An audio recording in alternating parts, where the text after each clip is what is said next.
Cinema స్టార్ల నుంచి దిగేటోళ్ళు, గజకర్ణ గోకర్ణ అనుకుంటా ఓ రాష్ట్రం మొత్తం గగ్గోలు పెట్టేటోళ్ళు. చిన్న ఎగ్జాంపుల్ బై, కొద్ది సంవత్సరాల క్రితం హైదరాబాద్ ఔటర్ రింగ్ రోడ్ సమీపంలో దిశ అనే అమ్మాయి అత్యాచారానికి గురై ఆ తర్వాత హత్య చేయబడ్డది.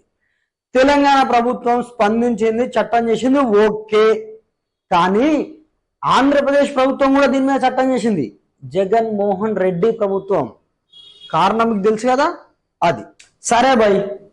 భువనగిరి హాస్టల్లో చనిపోయిన భవ్య, వైష్ణవి అవి హత్యలా, ఆత్మహత్యలా, ప్రేరేపిత హత్యలా ఈ పక్కకు పెడితే, వాళ్ళ చావుల మీద చట్టాలు చేసి పక్కకు పెడితే, కనీసం ఈ కేసులో వాళ్ళ మరణానికి లేదా హత్యకు కారణమైన వారికి శిక్షలు పడతాయా?